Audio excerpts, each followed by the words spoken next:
हरियाणा का चुनाव अब कुछ 24 घंटे और 48 घंटे के बीच रुका हुआ है और इन्हीं मुद्दों के बीच, इन्हीं कुछ समय के बीच अब हमें एक बहुत बड़ा एक चेंज देखने को मिलने वाला है, क्योंकि कांग्रेस बहुत ज़्यादा हावी हो चुकी है बीजेपी के ऊपर।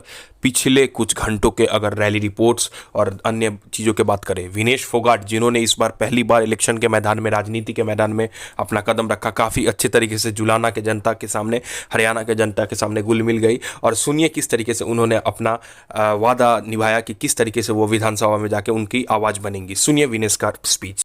हर उस दलित, हर उस अत्याचार के आगे खड़ी होगी जो आपने कभी झेला है। हर उस जातिवाद से, हर उस धर्म से आगे बढ़ के आपकी बेटी हमेशा आपके हकों की रक्षा करने के लिए आगे बढ़ती रहेगी। लेकिन वो ताकत और वो विश्वास आपको मेरे को देना पड़ेगा। जब आपकी बेटी विधानसभा में जाएगी तो मैं आपको विश्वास के साथ कह सकती हूँ कि वो आवाज़ जो बनेगी वो आपकी आवाज़ बनेगी। आपके बीच में से जो ये बेटी जाएगी, आपके हकों की आवाज़ बन के।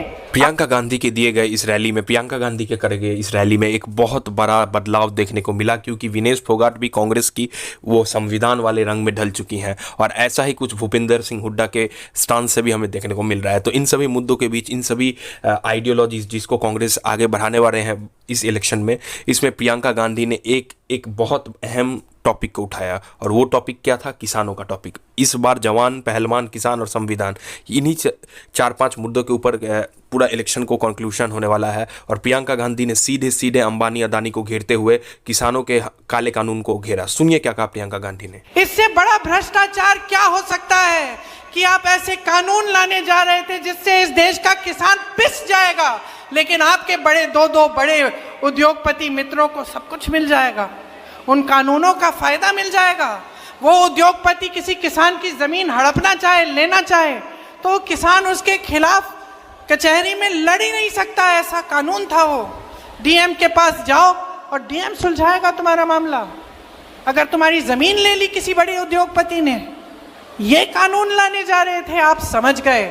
अगर एक तरफ हमें विनेश फोगाट का एक इलेक्ट्रिक एटमॉस्फेयर बनाने वाला परिस्थिति देखने को मिलता है, अप्रोच दिखता है, तो दूसरी तरफ हमें प्रियंका गांधी का एक प्रॉमिसिंग इंटेंट दिखता है। मत भूलिए वो राहुल गांधी जी से भी अच्छी वक्ता है, अगर देखा जाए तो एड्रेस करने में एक्सपर्ट है। और वहीं पर भूपिंदर सिंह हुड्डा के बेटे दीपेंद्र हुड्डा का भी हमें इंटेंट देखने को मिला, जिन्होंने सीधे सीधे दलित तबकों के लिए, पिछले तबकों के लिए अपना अप्रोच दिखाया, गरीबों के लिए अपना अप्रोच दिखाया, जिससे ये पता चलता है कि उन्होंने अपने यात्रा के बारे में बात करके एक चेंज का, एक अलग पीढ़ी के लिए एक ट्रांसफॉर्मेशन का मुद्दा उठा दिया। और प्रियंका गांधी के सामने मंच पर ये एक बहुत बड़ा मुद्दा है, क्योंकि आने वाले दिनों में अब राजनीति कैसे बदलेगी ये सुनने को मिलेगा। सुनिए क्या कहा दीपेंद्र हुड्डा ने। बाबा साहब भीमराव अंबेडकर जी के संविधान की हत्यारी है भाजपा की सरकार। गरीब आदमी की सारी स्कीम्स को हरियाणा में बंद करने वाली बीजेपी की ये सरकार, आज हर घर को परेशानी में डालने वाली बीजेपी की ये सरकार, आज जब हमने इस सरकार से, मैं प्रियंका जी को बताना चाहता हूं, हमने एक पदयात्रा करी और सरकार से पूछा कि आपने हरियाणा का इतना भट्टा बिठा दिया कि नहीं बिठा दिया इन्होंने हरियाणा का भट्टा।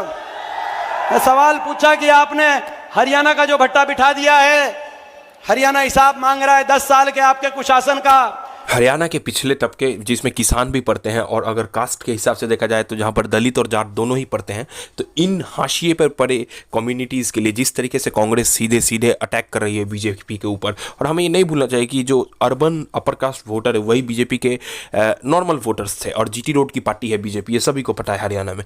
तो इन सभी जो वोट वैल्यूज़ हैं, जो वोट का कॉन्सेप्ट है, इनको एक साथ कांग्रेस को ने जिस तरीके से घेर कर राहुल गांधी के दिखाए गए संविधान के अप्रोच के साथ आगे बढ़ रहे हैं, इतना तो तय है कि 8 तारीख को एक बहुत बड़ा कांग्रेस का विक्ट्री इंसिनुएशन हो चुका है, क्योंकि पीएम मोदी मैदान छोड़ चुके हैं, अमित शाह मैदान छोड़ चुके हैं।